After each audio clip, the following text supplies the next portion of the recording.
میں ڈال دیا گیا. اللہ نے پھر عیسیٰ کا کیا کیا؟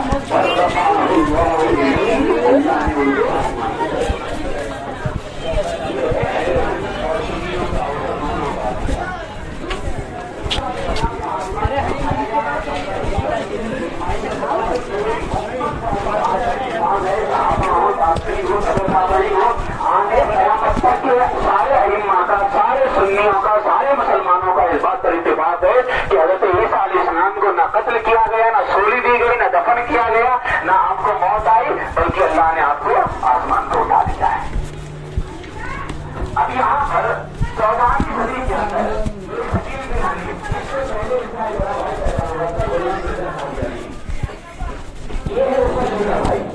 غلام مرزا قادیانی نے اس مسئلے کا انکار کیسے کیا تھا؟ میں غلام مرزا قادیانی کا بھی عقیدہ بتا دیتا ہوں کہ عیسیٰ علیہ السلام کے حوالے سے عقیدہ کیا ہے، اور پھر میں شکیل کا بھی عقیدہ بتاؤں گا. غلام مرزا قادیانی مردود اس کا عقیدہ یہ تھا کہ عیسیٰ علیہ السلام کو یہودیوں نے تختہ دار پر لٹکا دیا. اب یہ مرزا کا عقیدہ بتا رہا ہوں. یہ کہتا ہے کہ عیسیٰ کو تختے پر لٹکا دیا گیا، انہیں بہت ذلیل بھی کیا گیا، مگر اللہ نے ان کی جان صلیب پر نہ نکلنے دی. صلیب پر اللہ نے ان کی جان نہ نکلنے دی، بلکہ یہودیوں نے انہیں مردہ سمجھ کر، یہ کہتا وہ بے ہوش ہو گئے تھے، اور یہودیوں نے انہیں مردہ سمجھ کر بے ہوشی کی حالت سے بیدار ہو کر، یعنی انہوں کو مردہ سمجھا اور یہ سمجھا کہ یہ بے ہوش ہیں، تو حضرت عیسیٰ علیہ السلام کو چھوڑ کے چلے گئے یہودی. یار یہ تو مر گیا، معذرت ہے بیٹا، جن کو ہم سوری دینا چاہتے ہیں کہ وہ مر گئے. تو یہ مرزا کا عقیدہ ہے کہ جب عیسیٰ علیہ السلام کو بے ہوش سمجھا اور بے ہوش سمجھ کر کے مردہ سمجھ کے چھوڑ گئے، تو کہتا ہے کہ عیسیٰ وہاں سے افغانستان ہوتے ہوئے نعمان کے پہاڑوں میں پہنچے اور وہاں سے پنجاب کی طرف آئے، وہاں سے کشمیر میں آئے، اور آخری مرحلہ سری نگر میں 125 سال کی عمر میں حضرت عیسیٰ کا انتقال ہو گیا، اور وہاں کا ایک محلہ ہے سری نگر میں، محلہ خانیار، وہی عیسیٰ علیہ السلام کو بنا ہے. یہ اس کا عقیدہ ہے مرزائیوں کا.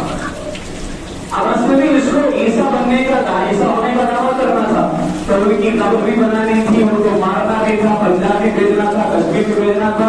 اس نے جو ہے قرآن و حدیث کے خلاف عقیدہ کرا، لیکن اہل سنت کا ہی عقیدہ قرآن سے ملتا ہوا عقیدہ ہے کہ نہ انہیں سولی دی گئی، نہ انہیں بے ہوش کیا گیا، بلکہ اللہ نے اسی طرح دشمنوں سے حفاظت کرتے ہوئے صحیح سلامتی کے ساتھ آسمان پہ اٹھا دیا.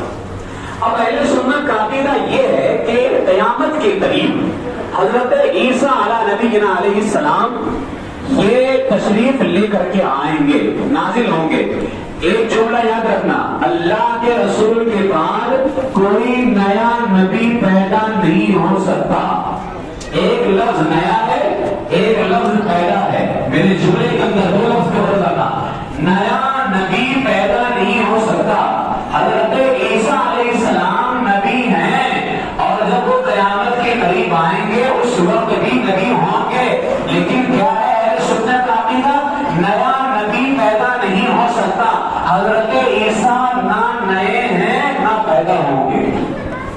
حضرت عیسیٰ نہ نئے ہیں نہ پیدا ہوں گے. کیوں نئے؟ اس لیے نہیں کیونکہ وہ حضور سے پہلے پیدا ہو چکے ہیں، اور پیدا اس لیے نہیں ہوں گے کیونکہ اللہ نے اور اس کے رسول نے فرمایا کہ وہ آسمان سے نازل ہوں گے، اور پیدا ہونے والا پیدا ہوتا ہے، آسمان سے نازل نہیں ہوتا ہے. یہ اہل سنت و جماعت کا عقیدہ ہے. اب ذرا سا میں آپ کے سامنے، کیونکہ وقت بہت کم ہے، میں کچھ تقابل کرانا چاہوں گا، جیسے امام مہدی رضی اللہ عنہ کے حوالے سے تقابل کروایا تھا. میں ویسے کچھ احادیث کی عربی عبارت نہیں پڑھوں گا، حدیث نمبر پیش کر دوں گا. جو حضرات حدیث دیکھنا چاہتے ہیں عربی عبارت کے ساتھ وہ فقیر کے پاس میں آ سکتے ہیں. حضرت عیسیٰ علیہ السلام کا سب سے پہلے نام دیکھیں. نام کیا ہے، ان کی کنیت کیا ہے اور لقب کیا ہے. سورہ نساء کی آیت نمبر جو میں نے تلاوت کی ہے، اللہ کیا فرماتا ہے؟ وَقَوْلِهِمْ إِنَّا قَتَلْنَا الْمَسِيحَ عِيسَى ابْنَ مَرْيَمَ. اس میں نام بھی بیان کر دیا، کنیت بھی بیان کر دی، اور لقب بھی بیان کر دیا. نام کیا ہوگا؟ عیسیٰ ہوگا. یعنی وہ قیامت کے قریب آئیں گے. یہ شکیل بن حنیف کہتا ہے کہ عیسیٰ معاذ اللہ بلا رہے ہیں. اب ذرا سا میں اس نے جو دعویٰ کیا ہے اس کا دعویٰ بھی مردود ہے اور یہ خود بھی مردود نہیں ہے. اور اس کا دعویٰ اتنا غلط ہے کہ اس کے دعوے کے پیچھے ایک زہر قاتل ہے. اگر ہمارے مسلمان اس کے قریب ہے تو تم یاد رکھنا بے ایمان ہو کر کے مر جاؤ گے, بے ایمان ہو کر کے مر جاؤ گے. اسے عیسیٰ سمجھنے والا تو کافر ہے. اگر شکیل بن حنیف کے مسلمان ہونے کو اگر کوئی جائز سمجھے کہ مسلمان ہے, مسلمان سمجھنا بھی بہت دور کی بات ہے. اگر شکیل بن حنیف کے کسی نے کافر ہونے میں شک کیا اور اگر ہم اس کے سامنے کہیں شکیل بن حنیف کافر ہے اور اگر اس نے تردد کیا اور شک کیا تو یاد رکھنا اس کے کافر ہونے میں شک کرنے والا بھی کافر ہو جائے گا.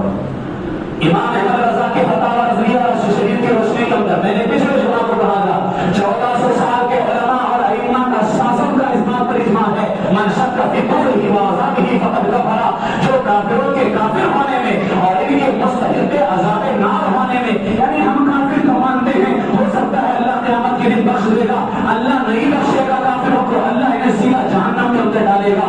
ان کو کافر ماننا بھی پڑے گا اور یہ بھی ماننا پڑے گا کہ اللہ انہیں جہنم کے اندر ڈالے گا. اگر شک کیا ان کے کافر ہونے میں یا اگر شک کیا اس بات کے اندر کہ یہ جہنم میں نہیں جائیں گے, علماء فرماتے ہیں وہ خود کافر ہو جائے گا. اگر چاہتے ہو اپنا ایمان بچانا تو میرے عزیز و خدا کے واسطے شکیل بن حنیف کو عیسیٰ ماننا تو بہت دور کی بات ہے, اس کو مسلمان نہیں مان سکتے آپ. مسلمان ماننا بھی بہت دور کی بات ہے, آپ کو کہنا پڑے گا وہ کافر ہے. جو ہمارے آقا علیہ السلام کے بارے میں کہے میں نبی ہوں وہ مردود ہے, کیونکہ ہمارا عقیدہ ہے کہ ہمارے آقا ہی آخری دولہ بن کر کے تشریف لائے ہیں. اب انہیں کا سکہ چلے گا, اب کسی اور کا سکہ نہیں چلے گا. حضرت عیسیٰ علیہ السلام بھی آئیں گے تو ہمارے آقائی کی شریعت پہ عمل کریں گے, ہیں اللہ کے پیغمبر لیکن ہمارے آقا علیہ السلام کی شریعت پہ عمل کریں گے. خیر, نام مبارک اس کے اندر ذکر کیا, عیسیٰ نام ہوگا. کنیت کیا ہے, کہا ابن مریم. لقب کیا ہے, مسیح. انا قتلنا المسیح عیسی ابن مریم رسول اللہ. تینوں کا ذکر کر دیا گیا. اب ذرا اس مردود کا جائزہ لیں. اس کا نام عیسیٰ نہیں, اس کا نام شکیل ہے. کہاں سے یہ ہو گیا؟ اس کا نام ہے شکیل. اس کا جو لقب ہے کہ اس کی جو کنیت ہے کیا ابن حنیف کا بیٹا. حضرت عیسیٰ علیہ السلام کے حوالے سے کیا وہ بغیر باپ کے, تو کیا ہے شکیل بھی بغیر باپ کے؟ آپ اس بات پہ دیکھیے نا, دھیان دیجیے نا. اس مردود کو قبر کے سامنے گھسیٹیے, کیا تیرے باپ کا پتہ نہیں ہے؟ آخر تو کس کی اولاد ہے؟ حضرت عیسیٰ علیہ السلام کی نسبت کس کی طرف, ماں کی طرف کی جاتی ہے. اگر یہ ہے عیسیٰ تو اپنی نسبت یہ حنیف کی طرف کیوں کرتا ہے؟ اور اگر یہ ماں کی طرف کرتا ہے تو کیا بغیر باپ کے ہے؟ اور یاد رکھ لینا حضرت آدم علیہ السلام سے لے کر کے قیامت تک پیدا ہونے والوں میں کوئی بھی سوائے عیسیٰ کے ایسا نہیں ہے جو بغیر باپ کے پیدا کیا گیا ہو, صرف حضرت عیسیٰ علیہ السلام ہے. اور اگر یہ دعویٰ کرے تو سمجھ جائیے گا کہ پھر معاملہ کہیں اور جا کر کے چھوڑ رہا ہے, پھر پتہ ہی نہیں اس کو اپنے باپ کا. اس کا لقب بھی جو ہے, اس کی کنیت ابن حنیف ہے, ابن مریم نہیں ہے. اور حضرت عیسیٰ علیہ السلام کا لقب اللہ نے قرآن میں کیا بیان فرمایا, مسیح. مسیح کا معنی ہوتا ہے ہاتھ سے چھو کر کے شفا دینے والا. یہ جہاں بیٹھ جائے وہاں گندگی پھیل جاتی ہے. ہاتھ لگانا تو بہت دور کی بات ہے. یہ تینوں چیزیں اس کے اندر نہیں ہے. یہ قرآن کی میں نے آج پیش کی ہے. اب ذرا سا اور آ گیا حضرت عیسیٰ علیہ السلام کی والدہ کا نام, قرآن نے اس کو بیان کر دیا. اب یہاں اس کی ماں کا نام بھی جو ہے مریم نہیں ہے, شکیل کی. یہ میں پورے دعوے کے ساتھ, مجھے معلوم تو نہیں ہے لیکن الحمدللہ میرا ایمان جو ہے بریلی شریف سے اتنا ملا ہوا ہے کہ پورے دعوے کے ساتھ کہہ سکتا ہوں کہ اس مردود کی ماں کا نام مریم نہیں ہے. معلوم تو نہیں ہے لیکن معلوم کر لے جا کر کے, اور اگر وہ دھوکہ دیتا ہے تو پھر انشاءاللہ ہم بھی پوری تحقیق کریں گے کہ اس کی ماں کا نام مریم نہیں ہے. اگر ہوتا نا تو یہ حدیث کی طرف کبھی بھی نسبت کرتا ہے کہ نہیں, جو اتنی مکاری کر سکتا ہے وہ ماں کا نام اگر مریم ہوتا تو سیدھا ابن مریم کہتا ہی. اس سے پتہ چلتا ہے اس کی ماں کا نام مریم نہیں ہے, اور یہ ہمارے عقیدے سے ہی ہم الحمدللہ پتہ لگا لیتے ہیں. صاحب آگے آئیں. اللہ نے فرمایا میں نے ابن مریم کو اپنے پاس اٹھا لیا. بل رفعہ اللہ الیہ وکان اللہ عزیزا حکیما. اللہ نے ان کو اٹھا لیا. قرآن کی آیت ہے 157 نمبر سورہ نساء کے اندر. شکیل بن حنیف کو کب اللہ نے اٹھایا؟ یہ تو اورنگ آباد میں پڑا ہوا ہے. اللہ نے کیا فرمایا, میں نے ان کو اٹھا لیا ہے. اچھا اگر یہ اورنگ آباد میں آیا ہے تو اس کو اللہ نے اٹھایا کب, یا آسمان سے آیا کب؟ یہ تو بہار کے اندر پیدا ہوا ہے اورنگ آباد میں, تو یہ بھی غلط ہے اس کا دعویٰ. عیسیٰ ابن مریم ہی دوبارہ لائیں گے. اللہ نے فرمایا وَإِن مِّنْ أَهْلِ الْكِتَابِ سورہ نساء آیت نمبر 164 وَإِن مِّنْ أَهْلِ الْكِتَابِ إِلَّا لَيُؤْمِنَنَّ بِهِ قَبْلَ مَوْتِهِ وَيَوْمَ الْقِيَامَةِ يَكُونُ عَلَيْهِمْ شَهِيدًا. اللہ فرماتا ہے اور جتنے فرقے ہیں اہل کتاب کے، اہل کتاب سے مراد ہیں عیسائی، یعنی اہل کتاب انہیں کہا جاتا ہے، ہم تو اہل اسلام ہیں، اہل کتاب انہیں کہا جاتا ہے. جتنے فرقے ہیں اہل کتاب کے وہ عیسائی ان پر ایمان لائیں گے. کس پر؟ حضرت عیسیٰ پر ایمان لائیں گے. ان کی موت سے پہلے حضرت عیسیٰ علیہ السلام آئیں گے، 40 سال زمین پہ رہیں گے، 40 سال کے بعد انتقال ہوگا. اللہ نے قرآن کی آیت میں فرمایا کہ ان کے انتقال سے پہلے سارے عیسائی ان پر ایمان لائیں گے، حتیٰ کہ دنیا میں کوئی بھی کافر باقی نہیں رہے گا. میں کہتا آج عیسائی باقی ہیں تو یہ شکیل بن حنیف عیسیٰ کیسے بن گیا ہے؟ عیسائی اس کے آپ پہ ایمان کیوں نہیں لا رہے ہیں؟ آج کافر کیوں کہا جا رہے ہیں؟ اور اللہ نے کیا فرمایا کہ جتنے فرقے ہیں اہل کتاب کے کافر یہ سب ان پر ایمان لائیں گے ان کی موت سے پہلے ان کے انتقال سے پہلے. اور یہ شکیل بن حنیف پر ایمان لانا تو بہت دور کی بات ہے. ہمارے جو اچھے حضرات ہیں وہ تو ماننے کو بھی تیار نہیں ہے. ایمان لانا تو بہت دور کی بات ہے، ماننے کو بھی تیار نہیں ہے. ہم تو اس کو انسان بھی نہیں مانتے. اسی طریقے سے اب ذرا سا میں احادیث کی طرف آتا ہوں.